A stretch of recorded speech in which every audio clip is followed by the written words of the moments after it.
Once again welcome back. सलाम पाकिस्तान नाजरीन, आप सबको खुश आमदीद कहते हैं। और आज का जो मेरा टॉपिक है जिसका मैं स्टार्ट से जिक्र कर रही हूँ कि कौन होगा जो ये कहे कि मैं ये नहीं चाहता कि मैं खूबसूरत लगूं। हर शख्स, चाहे वो किसी भी उम्र का हो, किसी भी तबके का हो या किसी भी प्रोफेशन का हो, हाँ गो के कुछ टूटे हुए दिल होते हैं जो अपने आप को बिल्कुल एक साइड लाइन कर लेते हैं। मैं ऐसे लोगों की जिक्र नहीं कर रही, मैं बड़े नॉर्मल लोगों की का जिक्र कर रही हूँ। हर शख्स ये चाह रहा होता है, बच्चों को भी आप देखें ना तो वो चेंज करने के बाद पूछ रहे होते हैं मैं कैसा लग रहा हूँ या मैं कैसी लग रही हूँ। हर शख्स की यही ख्वाहिश होती है कि वो अच्छा लगे, वो बेहतर लगे। देखने वाली आँख जो है वो जब उसे देखे तो वो आँख वहीं रुक जाएगी। हर इंसान की ख्वाहिश होती है, वो हसीन खूबसूरत लगना चाहता है। कुछ लोग ब्लेस्ड होते हैं इतने रब की तरफ से कि जब वो इस दुनिया में आते हैं तभी वो बहुत ही खूबसूरत होते हैं, हसीन होते हैं। मैं भी जिक्र कर रही थी स्टार्ट में, कैसा होता है जिस तरह रोज़ पेटल जैसे उनके लिप्स हैं, कलर इतना हसीन है माशाल्लाह सा, नोज़ देख लें, बड़ी बड़ी आँखें हैं। इस तरह के भी बच्चे होते हैं। लेकिन कुछ बच्चे होते हैं आँखें थोड़ी छोटी होती हैं, या नोज़ जो है उसकी शेप ठीक नहीं होती, या कलर जो है वो इतना फेयर नहीं होता।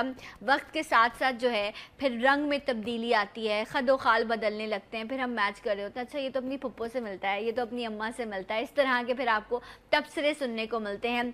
जैसे जैसे ग्रेजुअली इंसान जो है वो बढ़ता है, उसकी ग्रोइंग एज होती है, तब्दीली आती रहती है, रंग तब्दील होता है। स्कूल जाना शुरू करते हैं आप, कॉलेज जाते हैं तो वहाँ जाकर जब सन एक्सपोजर होता है तो तब्दीली आती है। ये बहुत इंपॉर्टेंट है। लेकिन एक टाइम ऐसा आता है जब आप अपनी प्रैक्टिकल लाइफ की तरफ बढ़ते हैं तो वहाँ जाकर, अब तो लड़कियाँ प्रैक्टिकल लाइफ में बढ़ते हैं तो कहीं ना कहीं अगर उनको ऐसा लग रहा हो कि मेरा नोज़ जो है वो ठीक नहीं है, या जो है मेरा चेहरा जो है, मेरे लिप्स जो है वो ठीक नहीं है, तो एक कॉन्फिडेंस भी जो है वो लूज़ करते हैं। क्योंकि कुछ लोग हैं जिनके साथ ये मसाइल होते हैं, ये प्रॉब्लम होते हैं। वो क्या कर सकते हैं अपने आप को ठीक रखने के लिए? कॉस्मेटिक सर्जरी एक लंबी फील्ड है, एक बहुत बड़ी फील्ड है, जिसमें अब इस तरह के बहुत सारे ऑप्शंस हैं जहाँ आप अपने आप को जो है वो एक लेवल बेहतर कर सकते हैं। ऑप्शन क्या क्या हो सकते हैं इस पर जो है वो आज हम बात करेंगे। बड़ी हेल्दी डिस्कशन होगी। मैं अभी प्रोग्राम में पहले भी हम जिक्र कर रहे थे कि लोगों ने बहुत बहुत बड़ी तब्दीलियां अपने अंदर ले आए। क्या बहुत बड़ी तब्दीली ही खूबसूरती की अलामत होती है, या छोटे छोटे से चेंजेस जो हैं वो भी आपको जो है वो बेहतर दिखा सकते हैं? मेरे साथ कॉस्मेटोलॉजिस्ट मौजूद हैं जो आज आपको इस हवाले से तमाम जो हैं वो मशवरे देंगी, गाइडलाइंस देंगी, और ये भी बताएंगी कि इस चीज़ के कराने के क्या क्या साइड इफ़ेक्ट हैं। आपने देखा होगा ना लोग किस तरह की शक्ल के होते हैं और कुछ अरसे बाद वो बिल्कुल जो हैं वो तब्दील हो जाते हैं। कौन से मिरेकल्स हैं जो ये लोग कर रहे हैं, ये हम इनसे जानेंगे। हमारे साथ रेहाना मौजूद है। अस्सलाम वालेकुम। वालेकुम कैसी हैं आप रेहाना? अल्लाह का शुक्र, ठीक ठाक, खैरियत से हैं? अल्लाह का हो सकता है मैं भी अब थोड़े दिन बाद आऊँ तो मैं भी तब्दील हो जाऊँ। वैसे मेरा ऐसा कोई इरादा नहीं है, लेकिन आज हम जानते हैं कि मेरे जैसे लोग जो इस तरह की सर्जरीज पर बिल्कुल बिलीव नहीं करते, कितना कन्विंस करता है कॉस्मेटोलॉजिस्ट ऐसे लोगों को। क्योंकि हमारे जो है ना वो तहफ़्फ़ुज़ात बहुत ज़्यादा हैं जो मैं आपके सामने रखूँगी। इसके साथ साथ आप कितने भी खूबसूरत हों, लेकिन अगर आप फिट नहीं हैं तो वो खूबसूरती जो है वो मायने नहीं रखती। आपको हेल्दी होना है, आपकी बॉडी, आपकी फ़िज़ीक अच्छी हो तो आपको ख़ुद भी अच्छा लग रहा होता है, और ये आपकी सेहत के लिए भी बेहतर है। तो आज एक योगा एक्सपर्ट जो है वो ब्यूटी प्लस हेल्थ, ये दोनों मिलके ही एक मुकम्मल ज़िंदगी और एक मुकम्मल शख्सियत की अलामत होती है। तो आज हमने इन दोनों शख्सियात के जो है वो बहुत ख़ास लोगों को बुलाया है। सो नजमा हमारे साथ मौजूद हैं। अस्सलाम वालेकुम। कैसी हैं आप नजमा? आप तो बड़ी फिट हैं माशाल्लाह से, जो है वो स्लिम सी और फेस। तो नजमा खुद जो है वो भी प्रॉपर जो है वो कितने अरसे से योगा कर रही हैं? हो गए इस फील्ड में योगा करते हुए। Okay. बहुत फैटी थी, फिर उसके बाद मैंने अपने आप को कम किया। अच्छा, और बड़ी बड़ी पर्सनालिटीज़ हैं जिन्होंने थ्रू योगा जो है वो अपने आप को कंट्रोल किया है। आज हम बेसिक योगा की बात करेंगे। वो जो घर की औरत है वो किस तरह जो है, क्योंकि हम एक्सक्यूज़ेस बहुत है ना, किचन का काम भी है, बच्चों को भी देखना है, लेकिन आज जो आप बेसिक योगा जो आप घर में कर सकते हैं उस पर जो है इंशाल्लाह नजमा से बात होगी। पहले हम रेहाना की तरफ आएंगे। रेहाना, जब इस दुनिया में बच्चा आता है तो कुछ बच्चे हैं जो हम जिक्र कर रहे थे कि छोटी आइज़ हैं, बड़ी आइज़ हैं, नाक जो है वो कुछ का पतला सा होता है, कुछ का फैला हुआ है, फिर सर की शेप बनानी होती है। तो आप लोगों तक पहुंचने का जो टाइम है वो कौन सा है? किस एज में आकर जो है लोग नॉर्मली आपके पास आ रहे होते हैं? पहले तो अपनी ही तमाम चीज़ें कर रहे होते हैं। देखिए, एक चीज़ जो बहुत इम्पॉर्टेंट है, हम ये समझते हैं कि हमारी स्किन ख़राब होगी, अल्लाह की तरफ से ऐसा हुआ। सबसे इम्पोर्टेंट चीज़ तो ये, जब बच्चा पैदा होता है तो पैदाइशी तौर पे हर शख्स खूबसूरत होता है। कितनी प्यारी स्किन होती है ना, बेबी बहुत स्किन खूबसूरत आपकी। स्किन होती है। और जहाँ तक आप आइज़ छोटी और बड़ी की बात कर रही हैं, तो मैं यहाँ एक बात ज़रूर मेंशन करूँगी कि अल्लाह इतना बड़ा मुसव्विर है कि वो कभी गलती नहीं करता। True true. अगर हम किसी फैली हुई नाक की बात करते हैं कि इसकी नोज़ बहुत फैली हुई है और हुफ मेरी खड़ी होती तो मैं किस कदर हसीन लगती। हाँ। तो मैं उनसे ये कहती हूँ, क्योंकि मैं अक्सर क्लासेस देती हूँ कॉस्मेटोलॉजी के हवाले से, तो मैं उनसे कहती हूँ आप एक मुसव्विर के पास जाएं और अपना फेस कट यही रखिएगा, सिर्फ अपनी नाक खड़ी कर लीजिएगा। उनसे कहें आप खड़ी नाक बना दें इसमें तस्वीर में, तो फिर आप मुझे बताइएगा कि आप फैली हुई नाक के साथ खूबसूरत लग रही हैं या खड़ी हुई नाक के साथ। सही। तो वो कहती मिस क्यों? मैंने कहा खड़ी हुई नाक, चौड़ा जितना फेस होगा, अगर वो फैली हुई नाक नहीं होगी ना तो वो शख्स चुड़ैल लगेगा जब आप खड़ी नाक आप खड़ी करते हैं उस पर। Alright. मैंने कहा आप तसव्वुर कीजिए इस चीज़ को। तो वो जब करती तो वो कहती शुक्र अल्हम्दुलिल्लाह हमें दी। मैंने कहा बहैसियत कॉस्मेटोलॉजिस्ट होने के नाते मैं आपको ये ज़रूर कहूँगी कि मेकअप्स के थ्रू आप उन फीचर्स को इन्हेंस कर सकती हैं, खूबसूरती दे सकती हैं। तो ये कहना कि हम बचपन में हम खूबसूरत नहीं है या ये चीज़ गलत है। हम स्किन के हवाले से बात कर रहे हैं। Right. तो बचपन में हर शख्स इंतहाई हसीन और जमील होता है, सही। क्योंकि उसकी स्किन बहुत खूबसूरत होती है। जब आप बड़े होते चले जाते हैं और आप उसकी हिफाजत नहीं करते, नहीं हिफाजत करते, उसे आप मेंटेन नहीं रख नहीं पाते। करते, सही तो बात फिर है। जो है वो तो आप एक नई, ये टेबल भी अगर नया होता और इसका ख्याल ना रखा जा रहा होता, True. इसकी सफाई ना होती, तो ये भी बदहाल हो चुका होता, इसकी शक्ल देखने वाली नहीं बिल्कुल होती। सही। तो इंसान तो खूबसूरत आता है, जिस तरह आपने बिल्कुल ठीक बात कही, लेकिन आप जिस तरह ग्रूम करते हैं, अपने आप को मेंटेन करते हैं, वही चीज़ जो है वो लास्ट करती है। अच्छा, लेकिन कुछ एज ग्रुप्स ऐसे होते हैं जिसमें बड़ी तब्दीली आ रही होती है। आप तो योगा एक्सपर्ट हैं, आप भी इस पे बड़ा अपना ओपिनियन दे सकती हैं कि एक सर्टन एज है, ग्रोइंग एज है, उसके बाद आप 11-12 साल की उम्र में आते हैं, तो वहाँ पर एक आपकी बॉडी में हार्मोनल चेंजेस भी आ रहे होते हैं। उसकी वजह से भी जो है बिल्कुल क्लियर स्किन पर भी लोगों को एक्ने होना शुरू हो जाती है। वहाँ पे भी मेंटेनेंस की बात है, आप कैसे करते हैं। हाइट का बड़ा रोल होता है उस एज में कि कुछ लोगों की ग्रो हाइट हो रही होती है, कुछ लोगों की स्टॉप हो जाती है। सो आप लोग कौन सी एज में सजेस्ट करते हैं कि अब इस एज में आके योगा जो है वो शुरू करा देना चाहिए, तो वो ब्रीथिंग भी बेहतर होगी उससे और आपके तमाम जो फीचर्स हैं वो भी बेहतर होने लग जाते बिल्कुल। हैं। हमने जहाँ तक योगा पढ़ा है उसके अंदर ये है कि आप 4 साल से स्टार्ट कर सकते हैं और 80 साल तक के लोग आराम से योगा कर सकते हैं। 4 साल से 4 साल से स्टार्ट करें, आपकी अच्छा। फ्लेक्सिबिलिटी भी इम्प्रूव रहती है। आपकी जब आप ग्रोइंग एज में आते हैं तो आपके हार्मोन्स बैलेंस रहते हैं, जिसकी अच्छा। वजह से आपके जो प्रॉब्लम्स नहीं आते, एक्ने के प्रॉब्लम्स आ जाते हैं या लोगों के हार्मोनल चेंजेस होते हैं तो बहुत फैटी हो जाती हैं वुमन बच्चियाँ, तो उनके हार्मोन सही नहीं होते। तो अगर वो योगा कर रहे हो प्रॉपर तो उनकी हर चीज़ बैलेंस चल रही होती है, तो वो और उसमें जिससे ये है कि आपकी हाइट भी इंक्रीज़ होती है। वुमन ये होता है जेनेटिकली तो होता ही होता है, लेकिन अगर बाज़ बच्चियाँ नहीं बढ़ रही या बच्चे नहीं हाइट हो रही है, उनकी हार्मोन्स की वजह से उनकी हाइट रुक रही है, तो हम योगा के ऐसे पोजेज होते हैं जिसकी वजह से वो उनकी हाइट, स्ट्रेचिंग एक्सरसाइज ज़्यादा कराई जाती है कि उनकी हाइट इंक्रीज होती है। अच्छा, तो नजमा आप मुझे यहाँ ऐसे इस वक्त बता सकते हैं कि अगर बच्चे ग्रोइंग एज में हैं, 10-11 साल के हैं या उससे भी यंग है, तो आपने कहा कि ग्रोइंग जो एक्सरसाइज योगा के जो कुछ चीज़ें हैं वो की जा सकती, तो वो क्या होंगी, आप बता सकेंगे मुझे अभी?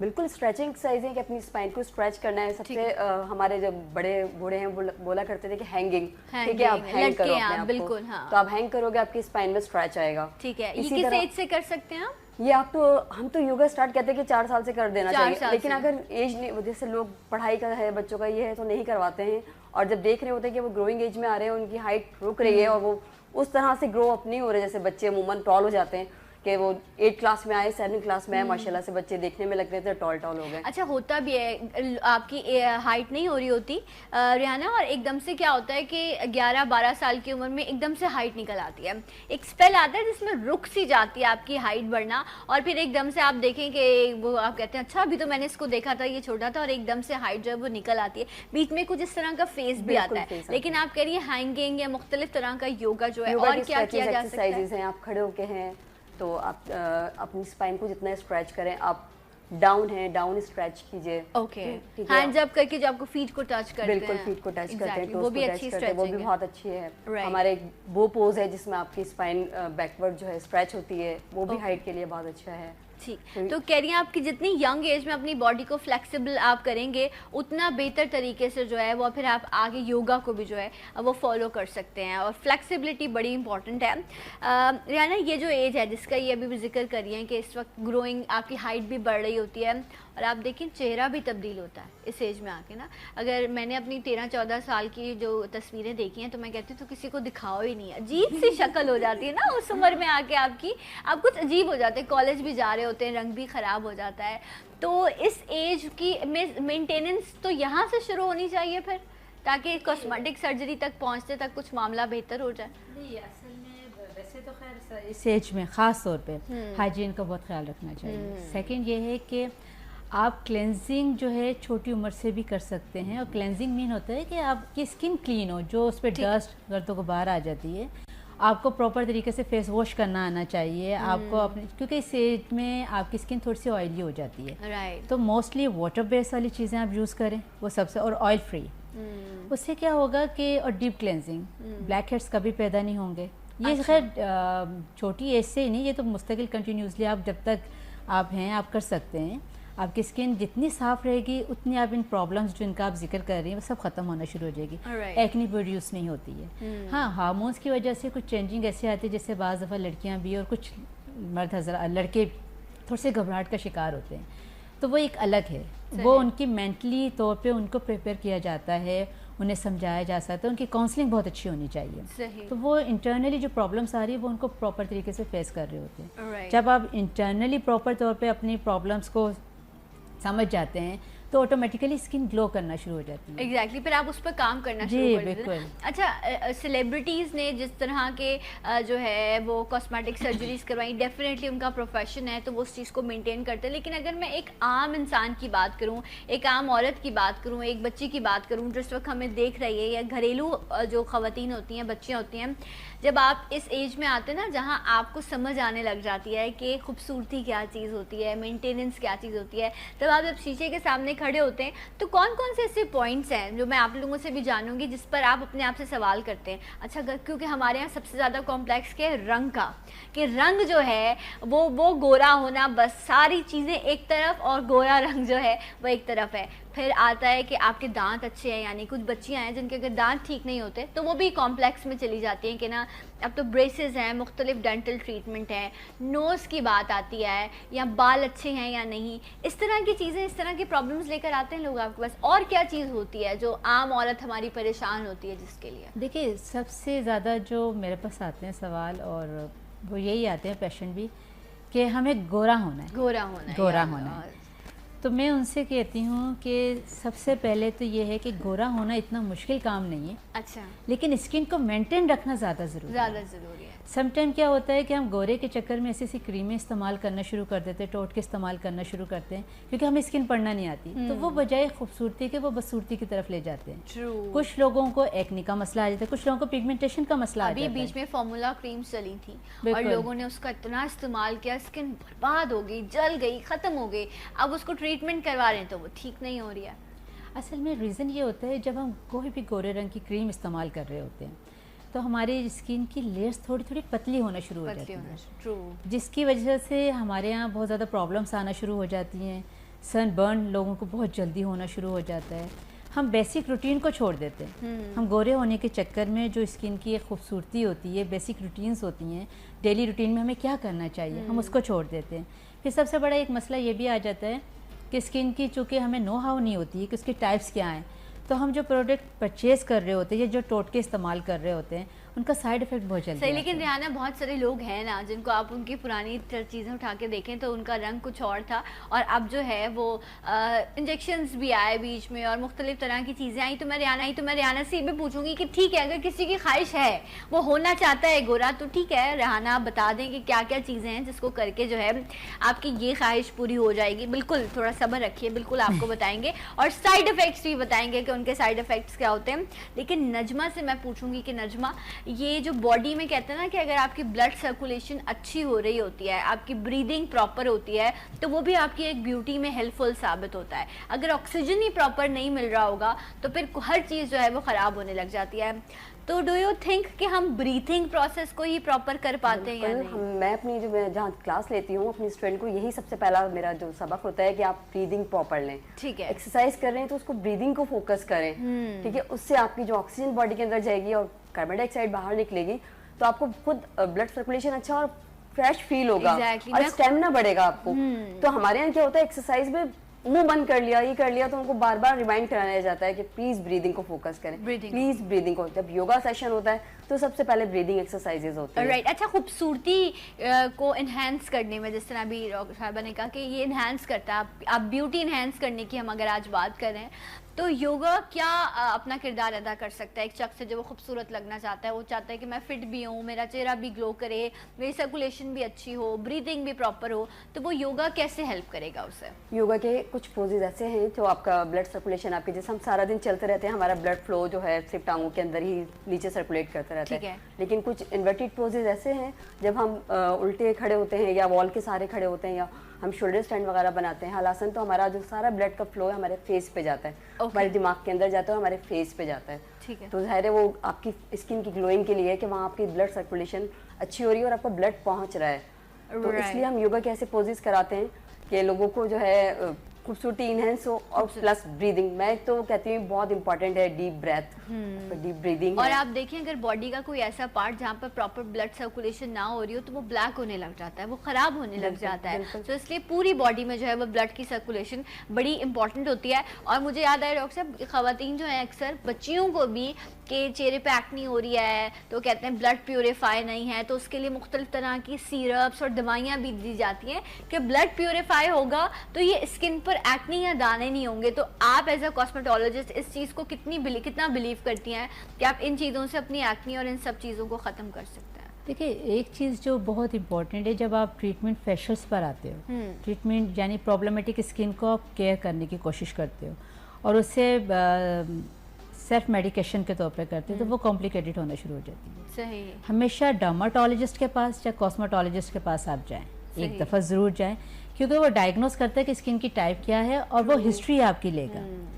अब उससे क्या होगा, जब आपके लेट सपोज आप एक्नी पे जा रहे हो तो वो आपको कुछ मेडिसिन देगा, कुछ क्रीम्स देगा, जिससे आपकी ये क्योर होना शुरू हो जाते हैं। और वो वीकली बेसिस पे होता है, वो कम्प्लीटली आपकी हिस्ट्री लेगा और रीज़न ढूंढेगा।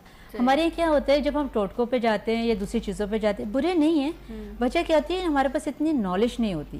जब हम उन्हें यूज़ कर रहे होते हैं तो साइड इफेक्ट ज़्यादा आना शुरू हो जाते हैं। कुछ लोगों को वाकई बहुत, अच्छा, कुछ लोगों के लिए टोटके बड़े कारगर, यही मैं कह रही हूँ। उन्होंने, हम अपने बड़ों की बात करें, उन्होंने पूरी ज़िंदगी गुजार दी इन टोटकों से ही करते हुए, लेकिन कुछ लोग हैं जिनको नहीं भी उससे असर पड़ता, क्योंकि शायद उनकी बीमारी की नौयत मुख्तलिफ होती है जो टोटकों से ठीक नहीं हो सकती। अच्छा, मैं कुछ चीज़ें आपसे डिस्कस करना चाहूँगी। जिस तरह मैं फिर ये कहूँगी कि मैं बिल्कुल नहीं चाहती कि मैं कोई रंग गोरा करने की तरकीबें आपके साथ यहाँ पर शेयर करूँ, बट इसके लिए एक प्रॉपर प्रोसीजर्स मौजूद है। वो प्रोसीजर्स क्या हैं वो मैं ज़रूर आपके सामने रखूँगी और मैं आपसे यही कहूँगी कि जो भी रब ने आपको जैसा भी बनाया है आप उसकी मेंटेनेंस करें, उसकी हिफाजत करें। मैं अगर किसी को कोई चीज़ दूँगी तो मैं चाहूँगी कि वो उसका ख्याल रखे, उसको साफ़ सुथरा रखे। उसमें तब्दीली करेगा तो हो सकता है मुझे ना पसंद आए, लेकिन फिर भी लोग करवाते हैं। और आपकी ख्वाहिश पर हमने आज ये प्रोग्राम भी आपके लिए रखा है, तो मेरी मजबूरी है कि मैं पूछती हूँ उनसे कि भाई बता दीजिए रंग गोरा करने के लिए क्या करना होगा, किस तरह लोग गोरे हो सकते हैं। रिश्ते नहीं हो रहे लड़कियों के, अब तो लड़के भी रंग गोरा करने के लिए बहुत कुछ कर रहे होते हैं। ये शुरू से है, कोई आज नई बात नहीं है। अच्छा, हमारे यहाँ ही है और जगहों पर इतना नहीं है, इसलिए कि हमारे कॉन्फिडेंस नहीं है। कॉन्फिडेंस नहीं। जिस दिन ये कॉन्फिडेंस डेवलप हो जाएगा, अल्लाह ने जो हमें चीज़ दी इसको संवारना है। सलाहियतों पे हम काम नहीं करते, बिल्कुल नहीं। हम गोरे रंग पे बहुत सारा काम कर लेते हैं। एक चीज़ जो बहुत इम्पॉर्टेंट है, जो मुझे आपके इस प्रोग्राम के रेफरेंस से कहने का मौका मिल रहा है, सबसे पहले तो ये समझिएगा वाइटनिंग है क्या, क्या वाकई ये रंग गोरा करती है, हमें पैसे खर्च करने चाहिए कि नहीं करने चाहिए। अरे हाँ ना, जब तक ये लोग सोचते हैं हम एक ब्रेक ले लेते हैं। आप लोग सोच लें कि गोरे वाला काम, अपने गोरा रंग चाहिए आपको, या जो आपका कलर है आप चाहते हैं कि उसमें ही जो है वो खूबसूरत हो जाए और आप अच्छे और बेहतर नज़र आएँ। ये दोनों ऑप्शंस आपके सामने रखेंगे आफ्टर दिस ब्रेक। मेरे साथ रहिए सलाम पाकिस्तान में। वेलकम बैक, सलाम पाकिस्तान नाजरीन। हमारे साथ रेहाना कॉस्मेटोलॉजिस्ट हैं, मौजूद हैं। इसके साथ साथ नजमा हैं जो योगा एक्सपर्ट हैं, जिन्होंने खुद अपने आप को तो बड़ा फिट रखा हुआ है। और आज मैं प्रोग्राम के बाद भी जो है वो बहुत सारी आपसे टिप्स लेने वाली हूँ कि अच्छा होता ये एक बड़ा बहुत प्रॉब्लम है, आप इतनी मेहनत करते हैं, आप डाइट करते हैं, हर चीज़ करते हैं, वज़न कम करते हैं, और आप अब आपको होता है कि थोड़े दिन जो है वो आप चीट डेज अपने रखते हैं। वो चीट डेज आपको ऐसा चीट करते हैं कि आप फिर जो जो है अब वो मुश्किल में आ जाते हैं, क्योंकि हम लोग मुस्तकिल मिजाज नहीं है। मैं अपनी भी बात करूँ ना, मुस्तकिल मिजाजी नहीं है। एक चीज़ के पीछे पड़ जाएंगे ना नजमा, तो हमने फुल योगा भी करना है, हम जॉगिंग भी करेंगे, हम डाइट भी करेंगे, उसके बाद फिर हम कहेंगे अच्छा अब अचीव हो गए, तो अब फिर वो जो चीटिंग शुरू होती है ना, फिर वो चीटिंग ही हो जाती है। सो ऐसा क्यों है? क्योंकि ना मुस्तकिल मिजाजी नहीं है, इसलिए ये प्रॉब्लम होता है। ये भी है रीजन के लोग जो है पहले जिम जा रहे होते हैं तो बड़े शौक में ना शुरू में, और देख के इंस्पायर होते हैं कि वो एक्सरसाइज और टीचर ने अपने आप को इतना मेंटेन किया हुआ है, वहाँ के स्टूडेंट इतने मेंटेन हैं, और उस पर डाइट पे भी फोकस करेंगे, अपना नाश्ता भी प्रॉपर, रात का जो है डिनर भी बहुत जल्दी खाएंगे जिम जाने की हद तक। ठीक है, जैसे ही उन्होंने कोई प्रॉब्लम आई या वो जिम का स्किप हुआ, वो घर बैठे वो सब भूल जाते हैं, सब भूल कि हम जिम जाते हुए क्या करते थे और घर बैठ रहे हैं तो क्या कर रहे हैं। वो जाहिर है आपकी जब जाते थे आपकी कैलोरीज ज़्यादा बर्न होती थी, आप एक्टिविटी थी आपकी एक एक्स्ट्रा, अब वो एक्टिविटी आपने बंद कर दी और आप घर बैठ गए और आपने डाइट भी छोड़ दी, तो अब उससे डबल हो जाते हैं। उससे तो फिर वो यही जिम के भी यही कॉन्सेप्ट होता है, जिम जो है खतरनाक है, मशीनें खतरनाक है, एक्सरसाइज खतरनाक है, वो दोबारा मोटा कर देती है। एग्जैक्टली ऐसा कुछ नहीं है। ये बहुत बड़ा मिथ है कि जिम जाने के बाद ना आप छोड़ दें तो ऐसा ही है, सब यही कह रहे थे, नहीं जिम नहीं जाना तुम फिर मोटो।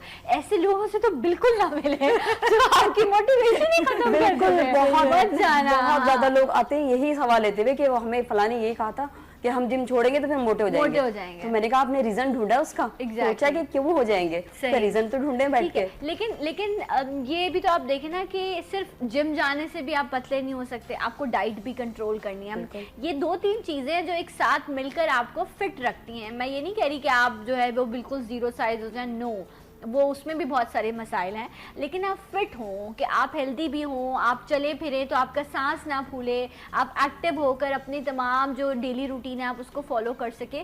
तो योगा प्लस आप कह रही हैं कि डाइट भी होनी चाहिए। इसके अलावा जो दूसरे आप जॉग करते हो या आप ट्रेडमिल कर रहे हो, तो वो भी आप लोग ऐड ऑन करते हैं? बिल्कुल गाइड करते हैं हम। सबसे पहले जो हमारी खवातीन जो करती हैं बहुत सबसे गलत अपने साथ नाश्ता जो ब्रेकफास्ट है वो स्किप करती हैं। सही है, ठीक है। और दूसरा जो है सबसे मेरा अपने स्टूडेंट को यही है स्टार्टिंग कि सुबह उठते ही आपने नीम गर्म पानी पीना है, अपने मेटाबॉलिज्म को इंक्रीज करना है, क्योंकि एज के साथ साथ मेटाबॉलिज्म स्लो हो जाता है। ठीक है। और सेकंड आपने ब्रेकफास्ट बहुत अच्छा कर आना है, और मेरी क्लास लेनी है तो ब्रेकफास्ट तो लाजमी है। तो मतलब फिर आपकी और मेरी जो है वो बड़ी मुश्किल हो रही है वाला। लेकिन रूटीन की अब ये भी तो एक रीजन है। मैंने ये रहाना आपके साथ भी होता होगा, सुबह जब आप उठते हैं तो एक तो प्रेशर होता है कि आपने जाना है, टाइम पे पहुंचना है, वक्त जो है वो ऐसा भगा रहा होता है आपको। ये मेरा चैनल नहीं, मेरा जो टाइम है वो मुझे बहुत भगा रहा होता है कि आप लेट उठे हैं या लेट सोए हैं, और सुबह उठ के कुछ खाया नहीं जाता। ऐसा है, सुबह उठ के आपको ये होता है कि नहीं मैं कुछ खा नहीं सकती, कुछ मेरे साथ प्रॉब्लम है, मैं आधा 1 घंटे तक मैं कुछ नहीं खा सकती हूँ। सो आप लोगों के साथ ऐसा प्रॉब्लम है? तो सुबह उठे तो फ़ौरन ब्रेकफास्ट किया? देखिए, जब आप अर्ली मॉर्निंग उठते हो, जो एक इस्लामी पॉइंट ऑफ व्यू से अगर हम बात करते हैं, उस टाइम आपको बहुत भूख लगती है। 6:30 बजे से अब हम और पहले क्या उठे? नहीं, एक बात करें, उस टाइम भूख लगती है, ऐसी बात नहीं, लेकिन जैसे जैसे टाइम पीरियड बढ़ता चला जाएगा आपकी भूख खत्म होना शुरू हो जाएगी। ऑलराइट, क्योंकि ना वो टाइम खत्म हो रहा होता है। बिल्कुल। तो कोशिश ये करें कि अगर कुछ नहीं पी सकते तो एक मिल्क, बल्कि एक मैं आपको अच्छा इसी से रिलेटेड बताती हूँ। अगर ब्यूटी का खास ख्याल रखना है तो आप सुबह उठ के फ्रिज से जब दूध निकालते हैं तो उसके ऊपर से एक बलाई आ जाती है, वो आप हटा दें। उसके बाद थोड़ी देर आप उसे बाहर रहने दें, उससे बारीक सी एक झल्ली आ जाएगी। सही है। जो स्किन मिल्क नहीं मिल रहा है जिन्हें, स्पेशली उनके लिए ये ख़ास है, आप उसे हटा दें, और हटाने के बाद आप वो ठंडा दूध पिएं, हल्का सा ठंडा हो या बहुत ठंडा, जिस तरह आप पसंद करते हैं। उससे आपका स्टमक भी अच्छा होगा, और ब्यूटी के हवाले से, आपके मेलानिन के हवाले से वो बहुत ज़बरदस्त का साइड। ओके, अच्छा, आप कह रही हैं स्किन बहुत ग्लो करेगी और वाइटनिंग की तरफ भी आहिस्ता आहिस्ता। अच्छा, दूध पीने से गोरा हो जाता है इंसान? दूध गोरे पे बात कर रही हूं। हाँ, दूध पीना जो है वो आपको अंदर से इतना हेल्दी रखना शुरू कर देता है कि ऑटोमेटिकली हर सिस्टम सही होना शुरू हो जाता है। जब सिस्टम सही होगा तो हर चीज़ अपने जब प्रॉपर काम करेगी तो स्किन खूबसूरत होना शुरू हो जाएगी। जिनका कलर डार्कर पे जा रहा है, हाँ। एक तो होता है डार्क कलर और एक होता है डार्कर पे जाना, दोनों की डिफरेंट एक मीनिंग है, वो आपका इम्प्रूव होना शुरू हो जाता है। अच्छा, जो खवातीन प्रेग्नेंट होती हैं उनको बहुत नारियल दिया जाता है, नारियल खाएं तो जो आपका बेबी है वो बहुत गोरा होगा। देखिए कैसी कैसी बातें, क्योंकि ये सारी चीज़ें ऐसी बातें आप लोग सुनते होंगे ना। तो ये जो नारियल है या जो कोकोनट है, इसका कितना, वैसे कोकोनट ऑयल अगर आप स्किन पर लगाते हैं तो वाओ, इतना अच्छा उसका इफेक्ट आता है, बहुत अच्छी आपकी स्किन हो जाती है। एज अ मेकअप रिमूवल बहुत अच्छा है, वो क्लेंजर के तौर पे आप इसको इस्तेमाल कर सकते हैं। बट ये जिस लेवल की मैं बात कर रही हूँ, क्या वो उसमें भी कहीं है इसका किरदार कोकोनट का? थोड़ा सा जो ये बात चल रही है वाकई बड़े मज़ेदार है, क्योंकि मुझसे भी अक्सर ये कहा जाता है ये चीज़ कर लेंगे, ये हो जाएगा, वो चीज़ कर लेंगे, हाँ। लेकिन कोई ये नहीं सोचते कि इसके पीछे रीज़न क्या हो सकता है या इसके पीछे वजह ऐसी क्या है जो कि इस चीज़ को इम्प्रूव कर रही है। ठीक है।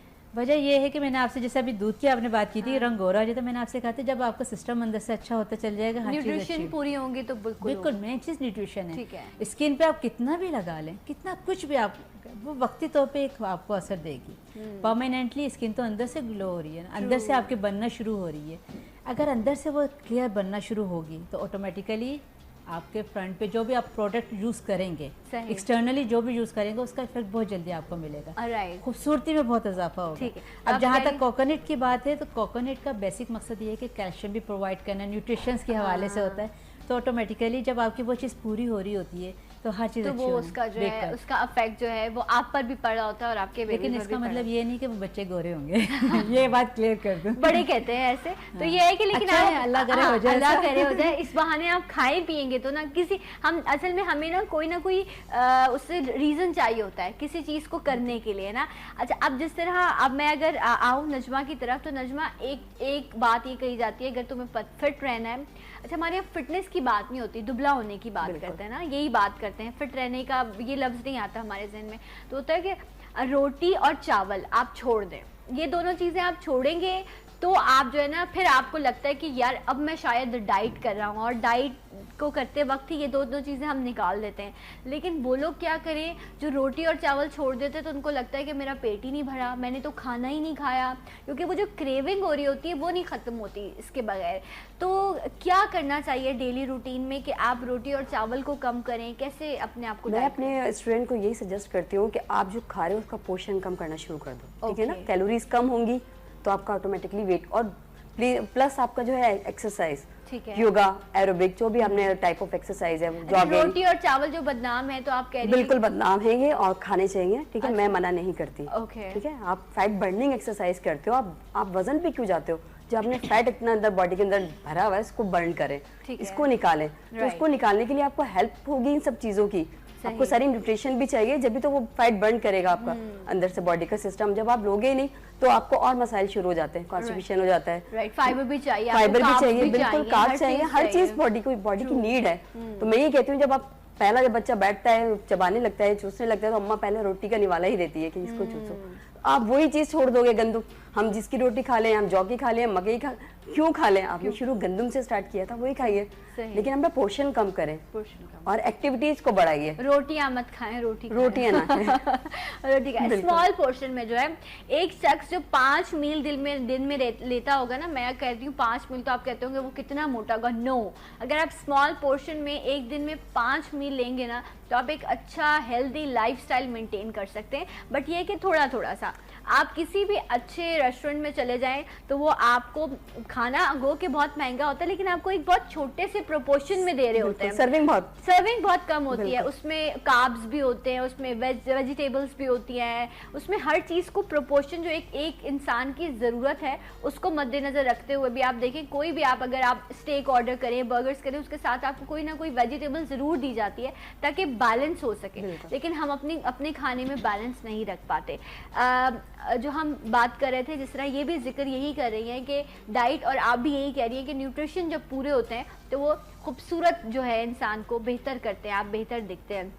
दूध पर आपने बात की, आपने कहा कोकोनट लें, लेकिन एज अ कॉस्मेटोलॉजिस्ट जब आपके पास कोई आता है और वो ये बात करता है कि मुझे अपने रंग को बेहतर करना है या मैं इस वजह से कॉम्प्लेक्स में आता हूँ, तो आप क्या क्या ऑप्शंस उसको देती हैं, क्या ऑप्शंस मौजूद हैं? जी देखिए, अगर उसकी स्किन टैनिंग हुई भी है, ठीक है, या उसकी स्किन पे पिगमेंटेशंस आ गई हैं, तो इसका मतलब ये है कि उसके मेलानिन कलर पिगमेंट्स हैं जो स्किन को देते हैं, स्किन हेयर्स तकरीबन दोनों को।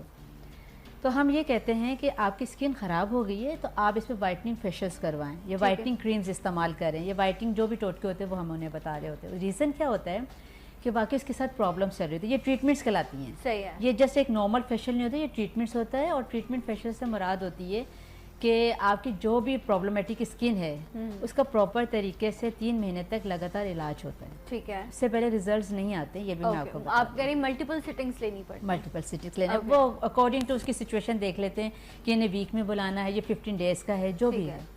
अब यहाँ पे उनकी तो माशाल्लाह से बहुत जल्दी क्योर होना शुरू तो वो वाइटनिंग की तरफ आ जाते हैं।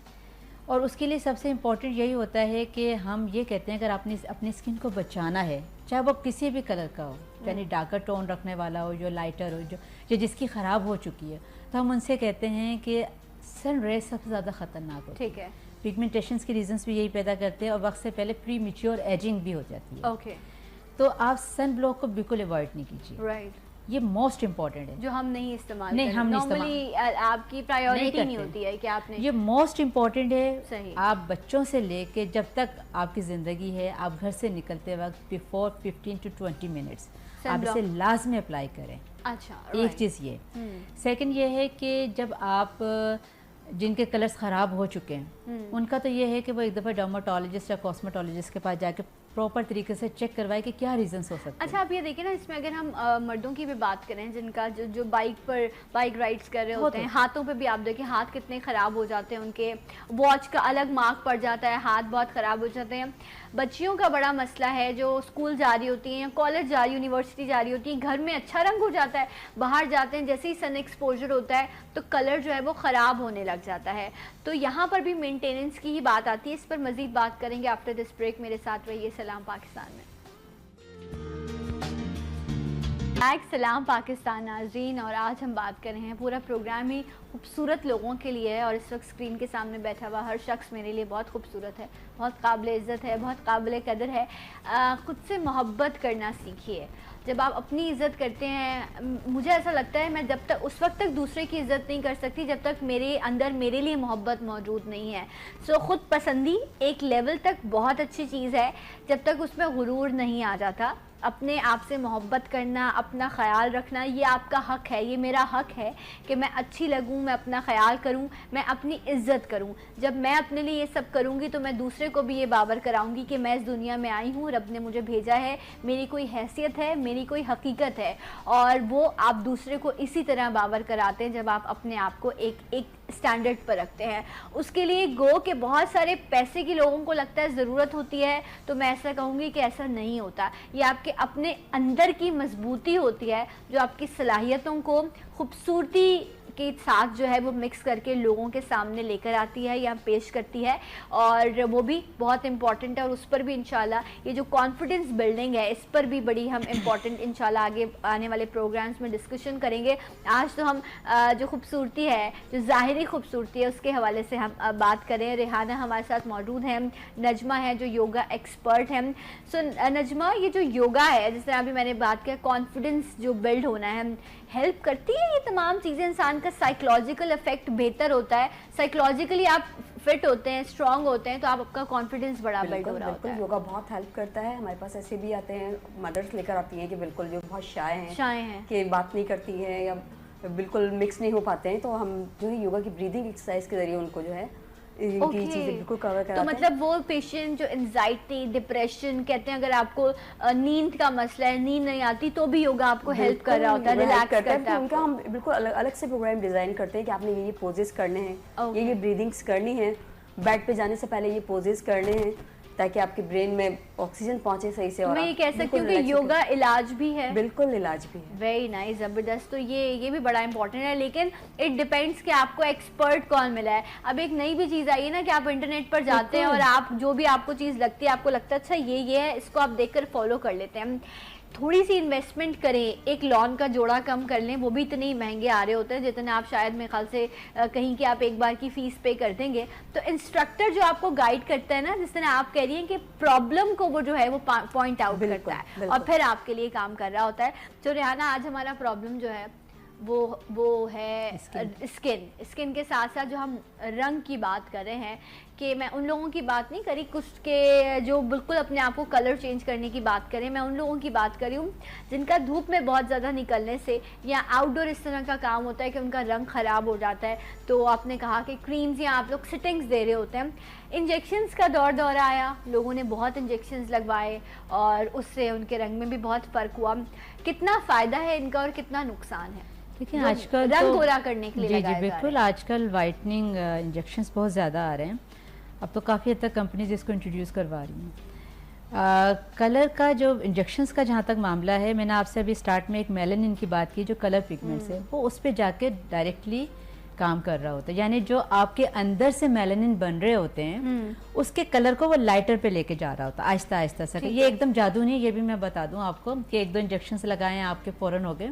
ये आहिस्ता आहिस्ता आहिस्ता सा कंटिन्यूसली, जब आप वो तो डॉक्टर आपको बताएंगे कितनी सिटिंग्स होनी चाहिए, और महंगा इलाज भी है नो डाउट, काफी महंगा जी। और फिर वो इंजेक्शंस जो हैं जब आपकी बॉडी में इंटेक्ट होते हैं तो उसके बाद वो मेलानिन को लाइटर पे लेके जाते हैं। तो जब आपकी अंदर से ही कलर लाइट बन रहा होता है तो आहिस्ता से जब आपके ब्लैक हेड या सॉरी जो आपके डेड सेल हैं जब वो रिमूव होते हैं तो आहिस्ता आहिस्ता नीचे से ही आपके जो बन रहे होते हैं वाइटनिंग वाले सेल्स वो माशाल्लाह से आपको वाइटनिंग की तरफ लेके आना शुरू हो जाते हैं। लेकिन जहाँ तक आपके तो मतलब ये है कि इसके लिए आपको एवरी वीक कुछ लोग लगाते हैं, स्टार्ट में ऐसे ही होता है ना कि आप एवरी वीक लगा रहे होते हैं कुछ दिनों के फर्क से, फिर महीनों के, ऐसा नहीं कि एक बार आपने इसको लगवाना है, ये एक इट्स अ लॉन्ग प्रोसेस जिसको आपको फॉलो करना है। समटाइम लोगों को असर भी नहीं होता, नहीं कुछ होता। लोगों को जी बिल्कुल। मैंने ऐसे पेशेंट्स भी देखे जिन्होंने 10-10 इंजेक्शन लगवा चुकी हैं, जबकि 10 के बाद हमारा ये होता है कि हाँ कुछ ना कुछ फर्क पड़ेगा, उन्हें बिल्कुल भी फर्क नहीं पड़ा है। ओके बिल्कुल नहीं। हाँ ये मैं ज़रूर कहूँगी, अगर आप अपने रंग को संवारना चाहते हैं तो बेहतर ये है कि स्टार्ट में ही आप मतलब केयर करना शुरू कर दें। ठीक है। उसके लिए ज़रूरी सबसे पहले ये है कि जैसे आपने बच्चे की बात की, स्कूल गोइंग एज होती है, रंग बहुत ख़राब हो जाते हैं और बहुत ज़्यादा प्रॉब्लम्स भी आना शुरू हो जाती हैं। उस टाइम जब आप केयर करना स्टार्ट कर देते हैं तो माशाल्लाह से काफ़ी हद तक आपकी स्किन उस प्रॉब्लम से दूर हो जाती है जो आपके, जब आप ज़्यादा एज में जाके वो प्रॉब्लम फेस करते हैं तो सख्त इलाज करना मुश्किल हो जाता है। लेकिन मैंने कुछ लोगों को इंजेक्शंस के लिए ये रीज़न देते हुए भी सुना कि चलो अगर हम क्रीम्स भी इस्तेमाल करते हैं चेहरे पर तो सिर्फ चेहरा या इवन नेक आपकी चेंज हो जाती है, बट बाकी पूरी बॉडी जो है उसका कलर अलग लग रहा होता है और आपका चेहरा अलग से लग रहा होता है। तो फिर इंजेक्शंस के लिए लोगों ने कहा कि इससे पूरी आपकी बॉडी पर इफेक्ट आता है ना, आपके पूरा बॉडी का टोन जो है, कलर टोन जो है अब वो चेंज हो रहा होता है, या अपने का कुछ का नहीं भी होता। साइड इफेक्ट क्या है? एक शख्स ने अपने आप को बेहतर लगने के लिए, आजकल तो डीपीज, तस्वीरें, हर चीज़ इतनी ज़्यादा है कि हर इंसान जो है वो अपने आप को हर लेवल पर बेहतर रखना चाहता है। आपने ये लगवा लिए, 8 लगवाए, 10 लगवाए, आप उसको कंटिन्यू करते हैं, साइड इफेक्ट्स क्या होते हैं? देखिए मैंने आपसे ये बात की ना कि ये डायरेक्टली जो कलर पिगमेंट्स है उन पे जाकर ये काम कर रहा होता है, इसलिए ऑल ओवर बॉडी होना शुरू हो जाती है, लेकिन ज़रूरी नहीं कि हर एक की हो। जहाँ तक साइड इफेक्ट की बात है, स्किन जितनी गोरी होगी, हाँ, जिस कदर गोरी होगी उतने ही उस पर कैंसर जल्दी होने के खतरात बढ़ जाते हैं। स्किन पतली होना शुरू हो जाती है। ठीक है। हम बहुत लकी हैं, हमारे पास जो कलर है वो माशाल्लाह अट्रैक्टिव कलर है। हाँ, सबसे बड़ी बात है रंग है बिल्कुल माशाल्लाह से, और अंग्रेजों की बड़ी ख्वाहिश रहती है क्योंकि हमारे चेहरे पे अच्छे रहते हैं धूप बिल्कुल, मगर वो खूबसूरती फिर भी नहीं आती। तो हमें सबसे पहले तो शुक्र अदा करना चाहिए। सेकेंडली ये है कि आई एम नॉट श्योर, मगर मैंने ये थोड़ी सी जो स्टडी की है उसके अकॉर्डिंग मुझे कुछ लोगों ने ये बात की, मैंने अब तक ये पेशेंट देखा नहीं इसलिए मैं कॉन्फिडेंटली इस पर बात नहीं करूँगी, लेकिन मैंने ये ज़रूर सुना है कि वो जगह आपकी स्टक हो जाती है। सही, ठीक है, रेजर ट्रीटमेंट हो गया, ये इस टाइप के हो गए हैं, लेकिन फिलहाल मेरे सामने ऐसा कोई पेशेंट आया नहीं। सही, लेकिन आप ये कह रही हैं कि शायद बहुत सौ में कोई एक ऐसा हो जिसके साथ ऐसा हो जाता है, और मैं यही सोचती हूँ कि अगर वो पेशेंट आप हुए, देखिए रिस्क तो हर चीज़ में है। जब आप फ्लाई कर रहे होते हैं तो भी रिस्क होता है कि रोज़ शायद हज़ारों फ्लाइट्स इस दुनिया में लोग ट्रैवल करते होंगे, लेकिन कोई एक ऐसा ये नहीं होती कि उसके बाद लोग जो है वो फ्लाई करना छोड़ देते हैं। हर चीज़ में, ज़िंदगी में रिस्क लेना है, बट रिस्क आप उस वक्त लें जब आपको पता हो कि यार ये अगर नहीं करूँगा तो मुझे नुकसान होगा। ये भी देखें कि आप रिस्क अगर एक चीज़ को लेने जा रहे हैं तो वो चीज़ कितनी प्रायोरिटी है आपके लिए, कितनी इम्पॉर्टेंट है। इस चीज़ में आके रिस्क लेना कि अगर मैं गोरा नहीं होऊंगा तो क्या होगा, लोग मुझसे मिलना छोड़ देंगे या मेरे दोस्त मेरे साथ नहीं रहेंगे। मुझे लगता है कि जिसने आपके साथ नहीं रहना, आप अगर गोरे भी हो जाएंगे तो वो आपके साथ नहीं रहेगा। जिसने आपके साथ रहना है वो आपसे मोहब्बत करेगा और वो आपके साथ रहेगा। सो रिस्क मुझे लगता है वहाँ लेना चाहिए जहाँ प्रायोरिटीज़ बड़ी खास हो। लेकिन एक चीज़ मैं ज़रूर कहूँगी, देखिए खूबसूरत बनना नो डाउट हर एक का हक है, मैं ये कहती हूँ, बिल्कुल है, लेकिन सिर्फ खूबसूरती या कलर मीनिंग नहीं रखते हैं। अगर आप बहुत ज़्यादा खूबसूरत है, आपकी स्किन अच्छी नहीं है तो आप कॉन्शियस में आ जाते हो क्या करना चाहिए मुझे, स्किन ज़्यादा ख़राब होना शुरू हो जाती है। फिर स्किन को अच्छा रखने के लिए सिर्फ क्रीम्स काम नहीं कर रही होती है, आपके वहाँ कम्प्लीटली पूरा एक सर्कल होता है। सबसे पहले तो ये है कि आप जब स्किन को देखते हैं कि मेरी स्किन थोड़ी सी टैन हो रही है तो आप उसी टाइम उसका ख्याल रखना शुरू कर दें। आप डिप्रेशन में नहीं आए। डिप्रेशन से क्या होगा, इंटरनली जब प्रॉब्लम्स बढ़ती हैं, हार्मोन पे अटैक करता है। हार्मोन से क्या होता है कि बहुत ज़्यादा प्रॉब्लम्स आना शुरू हो जाती हैं, फिर वो चीज़ सही होने के बजाय बिगड़ना शुरू हो जाती है, फिर आपका कॉन्फिडेंस लीक होता है। आप अगर खूबसूरती की तरफ बहुत ज़्यादा बढ़ रहे हैं, लेट्स सपोज एक बहुत खूबसूरत लड़की है, ये लड़का है, उससे बात करने का तरीका नहीं आ रहा, खूबसूरती देख के मुतासिर होंगे, आपसे मिलेंगे, जब आपसे बात करेंगे तो वो क्या कहेंगे? और एक और भी यार मजा नहीं आता। एक और भी चीज हुई है कि आजकल लोग अगर ये सब चीजें कराते हैं तो वो उसको इतना जो है वो कॉन्फिडेंशियल लग रहे होते हैं। भाई एक चीज हुई है, नजर आ रही है सामने कि तुम कौन थे, हमने तुम्हें देखा हुआ था, अब तुम कैसे हो गए? लेकिन लोग कहते हैं नहीं वो तो बस हो गया। बस झूठ बोलने की क्या जरूरत है? आपने अगर एक चीज कराई है, ठीक है, अच्छी बात है, आपको इतनी अवेयरनेस थी, आप उस तरफ बढ़े हैं। सो नजमा, आप लोग कभी अपने पेशेंट को, क्योंकि मोटे लोग भी आपके पास आते होंगे, फिर जब आपका फेस बड़ा होता है तो आपको चिन का बड़ा मसला होता है, ये बहुत एक इशू है, डबल चिन का जो है, ये तो खानदान से भी मिल रही होती है आपको कि अम्मा की भी है तो वो भी है। तो आप लोग भी कभी इस तरह का सजेशन देते हैं कि ठीक है कॉस्मेटिक सर्जरी की तरफ चला जाए, या आप लोग कहते हैं नहीं हम खुद ही हर चीज पे काम करें? बिल्कुल, हम खुद ही हर चीज पे काम करते हैं। हम योगा कराते हैं, उसमें प्रेशर पॉइंट्स है आपके फेस के, फेशियल योगा है, तो उस पे ज्यादा तवज्जो देते हैं। अच्छा, तो चिन जो है वो खत्म की जा सकती है, डबल चिन पर्टिकुलर एक्सरसाइजेज हैं कि आप तो आप फेस एक्सरसाइज अभी मेरे देखने वाली खवातीन को बता सकती हैं। नोट कीजिएगा कि अगर आपकी डबल चिन है, जो बहुत ही आपको मुश्किल आपको लग रहा होता है कि उसको खत्म कैसे किया जाए, तो योगा के थ्रू आप अपनी डबल चिन कैसे खत्म कर सकते हैं, प्लीज बता दें, बहुत दुआएं मिलेंगी आपको। बिल्कुल खत्म कर सकते हैं हम की पर्टिकुलर एक्सरसाइजेज, हम पूरी नेक एक्सरसाइजेज इसमें इन्वॉल्व करते हैं। राइट लेफ्ट बताइए, राइट किया आपने, बिल्कुल सीधे बैठेंगे आप और स्ट्रेच रखेंगे अपने, और जितना पीछे देख सकते हैं स्ट्रेच कीजिए, ठीक है, ये से आपकी जॉ लाइन भी प्रोमिनेंट होती है ऐसे, राइट। फिर आपने डाउन, चिन को आपने लॉक करना है अपने, ठीक है, फिर आप जितना अप कर सकते हैं आप, ओके, राइट, बिल्कुल रिलैक्स होके, उसके बाद आपने जो है को डाउन करके अपने सर्कुलर मोशन में इसको, ओके, राइट, फिर लेफ्ट, ओके। उसके बाद हम डबल चिन पे आते हैं कि लोगों के बहुत ज़्यादा होते हैं, तो हम कहते हैं आप अपने यहाँ हाथ रख के उसके बाद अपनी जो नीचे वाली जॉ को बाहर निकालें। अच्छा, मतलब यहाँ पे आपने स्ट्रेच करने इसको, जी बिल्कुल, स्ट्रेच होगा आपका ये पूरा एरिया, और आपकी जो ठीक है, आप एक बार फिर से करके दिखाइए ताकि इसको देखें आप, ये देखें, ये देखें आप, बाकायदा स्ट्रेचिंग जो है, मसल स्ट्रेच हो रहा है, ये फील हो रही है ये चीज़, और ये आपको करना है। और ये नजमा, ये कितनी मरतबा करना होगा इसे? मैं इन लोगों को कहती हूँ कि आपने 3 टाइम करें दिन में, और 30 सेकंड तक आप करते रहें, ठीक है, इसको ताकि आपके मसल्स वर्क करें, ये करके खत्म नहीं करते हैं। आपने ना पहले लेफ्ट राइट अप डाउन आपने हेड मूवमेंट देनी है, उसके बाद आपने क्लॉकवाइज और एंटी क्लॉकवाइज आपने अपने हेड को मूव करना है, और उसके बाद जिस तरह अभी नजमा ने कहा कि आपने अपनी नेक को जो है, ये जो आपका मसल है, इसको आपको स्ट्रेच करना है। आपकी लाइन भी नहीं आती है नेक पे, जैसे एजिंग लाइन आ जाती है, नेक आपकी बिल्कुल साफ रहती है और लाइन रिमूव हो जाती है, लाइंस नहीं आती हैं, तो फिर तो ये तो जरूर करें इससे लाइंस एटलीस्ट, क्योंकि कहते हैं ना बुढ़ापा जो है वो दिखने लग जाता है नेक से, और आपके चेहरे से जो है कैसे करेंगे इसको कंट्रोल, इससे जो है हो सकता है कंट्रोल किया जा सकता है। टेंशन की जरूरत नहीं, ग्रेसफुली एंजॉय करें अपनी हर एज के अपने वक्त को, बट ये है कि इन तमाम चीज़ों से आप उनको हेल्प कर सकते हैं, आप उनको कंट्रोल कर सकते हैं। हम अपने पहले सेगमेंट में हम बात कर रहे थे, हमने माइकल जैक्सन की बात की कि उन्होंने तो अपने लिए हर वो चीज़ की जो वो करना चाहते थे, उन्होंने अपने रंग को तब्दील किया, उन्होंने अपने चेहरे के खदोखाल को तब्दील किया, एक एक्सट्रीम पर लाकर जो है उन्होंने कॉस्मेटिक सर्जरी की दुनिया को लोगों में इंट्रोड्यूस कराया।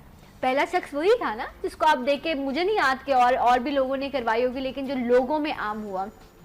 लेकिन आप देखें क्या एक आम इंसान ये तमाम चीज़ें अफोर्ड कर सकता है? उसके लिए पॉसिबल है इस लेवल की एक्सट्रीम पर जाकर कॉस्मेटिक सर्जरीज को करवाना? देखिए, कॉस्मेटिक सर्जरी जो करवाते हैं से उनको अच्छा लगता है, बेहतर लगता है, वो करवा लेते हैं, लेकिन इसके बाद इसको मेंटेन रखना बहुत ज़रूरी हो जाता है। तो मैं तो यही एडवाइस करूँगी कि अगर मेन चीज़ अट्रैक्शन है, और अट्रैक्शन सिर्फ एक चीज़ से नहीं बनती, टोटल आपका वो जो मैंने आपको बताया है कि आपकी स्किन खूबसूरत हो, आपको मूव करना अच्छा आना चाहिए, कि सोसाइटी में किस तरह उठना बैठना है, आपको वे ऑफ टॉकिंग स्टाइल आपका अच्छा हो, तो वो आप क्या खूबसूरती किस लिए मांगते, इसलिए कि लोग आपको अप्रिशिएट करें, लोग आपकी तरफ देख के मुतासिर हो, तो ये सब चीज़ें आपको देती हैं। अब यहाँ पे जहाँ लेकिन आप देखें ना, जब आप किसी से मिलते हैं तो आपकी पहली नज़र उसके चेहरे पर पड़ती है। मैंने आपसे कहा ना, बेशक पड़ती है, लेकिन उसके बाद क्या होगा, खूबसूरती से देखिए आपकी कहा बहुत प्यारी, बहुत अच्छी है, जब आपसे बात की और आपका वे ऑफ टॉकिंग स्टाइल अजीब सा होगा, तो उसके बाद क्या होगा, वो कहेंगे यार मज़ा नहीं आया, मज़ा नहीं आ रहा है। राइट। तो वो फ़ायदा क्या है? तो हर चीज़ इसमें इम्पोर्टेंट होती है। आपका स्टाइल और खूबसूरत बनना कोई मुश्किल काम नहीं है, मगर इसके लिए ज़रूरी ये नहीं कि सिर्फ आप शीशे के आगे खड़े होकर टोटके या आप क्रीमें या जो भी चीज़ आप समझते हो वो इस्तेमाल करें। आपको कंप्लीट अपनी डाइट प्लान रखना पड़ेगा, ठीक है। योगा एक्सरसाइज बहुत इंपॉर्टेंट है ब्यूटी में, बहुत ज़्यादा एक प्रॉपर लाइफस्टाइल को आपको फॉलो आपको अपनी स्किन को क्लीन रखने के लिए फ्रेशर्स की तरफ आना पड़ेगा। अच्छा, फ्रेशर्स के हवाले से मैं इन्होंने प्रेशर पॉइंट का जिक्र किया, तो ये बहुत सेंसिटिव और बहुत इंपॉर्टेंट टॉपिक है। ब्यूटी में जहाँ क्रीम असर कर रही होती है तो उसकी बेसिक रीजंस ये होते हैं कि आपके प्रेशर पॉइंट्स उसको एक्टिवेट किया जा सकता है उस प्रॉब्लम। मिसाल के तौर पे किसी की पिगमेंटेशन है या किसी के फेस पे ग्लो नहीं हो रहा, तो क्रीम के साथ साथ वो प्रेशर पॉइंट एक्टिवेट करना बहुत ज़रूरी है। उससे जो है, जो आपकी रिक्वायरमेंट है या जो आपका स्किन का प्रॉब्लम है, आया पिगमेंटेशन है, लोगों के डार्क सर्कल्स होते हैं या टोन्स जो है 2-3 टोन्स होती हैं आपके चेहरे की, आपका जो टी जोन है ये डिफरेंट होता है, चीक्स का कलर अलग हो गया होता है, तो आप इन तमाम चीज़ों की, बट यस ये कोई ऐसी चीज़ नहीं है कि आप एक बार गए और आपने जाके कराया और आपने बोला कि नहीं मैं लाइफ टाइम जो हूँ मुझे इससे छुटकारा मिल गया। ऐसा किसी भी चीज़ में पॉसिबल नहीं है। इवन कि अगर आप सर्जिकल ट्रीटमेंट्स पे भी जाते हैं तो उसमें भी आपको मेंटेनेंस की ज़रूरत होती है, उसमें भी आपको मल्टीपल सिटिंग्स की ज़रूरत होती है। हमने अभी इंजेक्शंस की बात की तो शायद लोगों के जहन में होगा कि एक बार आप गए, आपने इंजेक्शन लगवाया, गो कि वो काफ़ी एक्सपेंसिव है, लेकिन उसमें भी आपको कुछ अरसे बाद दोबारा से उस चीज़ को कराना पड़ता है। ये एक बार का ख़र्चा नहीं है, ये बार बार का ख़र्चा है। और फिर आपको आदत ऐसी पड़ जाती है कि फिर आप अगर वो ना कराएं तो फिर आपको खुद अपने आप अच्छा नहीं लग रहा होता, क्योंकि आपने अपने आप को उस लेवल पर, उस एक्सट्रीम पर देख लिया होता है। देखिए, जब आप इंजेक्शन लगवा रहे होते हो ना, उस टाइम वो परमानेंटली नहीं बना रहा था, जो बन रहे होते हैं उन पर वो काम कर रहा होता है। अगर आप उसे कंटिन्यूसली उसकी केयर नहीं करते हो, कुछ टाइम बाद, जैसे कि फूड के हवाले से, विटामिन सी के हवाले से मैं बात कर रही हूँ। अब घरेलू खातून को तो नहीं पता कि यार विटामिन सी क्या है क्या नहीं है, तो मैं उनसे ये कहती हूँ कि मौसम के जितने फल और सब्जियाँ हैं ये बहुत बड़ी नेमत है, क्योंकि वो अल्लाह इतना बड़ा मुसव्विर है कि बनाने के बाद वो हमें भूला नहीं है। बस केयर करना हमारा काम है। जैसे सर्दियों का मौसम आता है तो इसमें आपकी स्किन क्या होती है, ड्राई हो जाती है। समटाइम क्या होता है, जिनकी ड्राई स्किन है वो रिंकल्स की तरफ चली जाती है, समटाइम कलर्स बहुत ज़्यादा डार्कर पे चला जाता है। बस विटामिन सी की एक लंबी रेंज जो है वो सीजन में मौजूद होती है। आप देखें ऑरेंजेस हैं और उससे बढ़कर लोग कहते हैं कीवीज अभी इस टाइम है, कहते हैं बहुत महंगी हैं, लेकिन आप देखें 4 oranges is equals to 1 kiwi, इतना उसके अंदर विटामिन सी मौजूद होता है। तो आप बहुत ज़्यादा ना लें, थोड़ा सा लें, इस्तेमाल करें, लेकिन उसके फ़ायदे, ड्राई फ्रूट्स हैं उनमें बहुत अच्छे न्यूट्रिशन होते हैं, बहुत अच्छे ऑयल्स होते हैं जो आपको फ़ायदा पहुँचाते हैं। तो अपने आप को मेनटेन रखें, अपने ऊपर भरोसा करें, ताकि आप ज़िंदगी में इस खूबसूरत ज़िंदगी को अपनी खूबसूरती के साथ एंजॉय कर सकें। बहुत शुक्रिया नजमा आपका, थैंक यू सो मच, अच्छा लगा आपसे बात करके। रेहाना आपका भी बहुत शुक्रिया कि आज आपने मेरे प्यारे लोगों को और प्यारा बनाने की प्यारी टिप्स दी। अपना बहुत ख्याल रखिएगा, ख़ुद से मोहब्बत करें ताकि आपके इर्द गिर्द के लोग जो हैं वो आपकी कदर कर सकें। इंशाल्लाह मुलाकात होगी। अल्लाह हाफ़िज़, सलाम पाकिस्तान।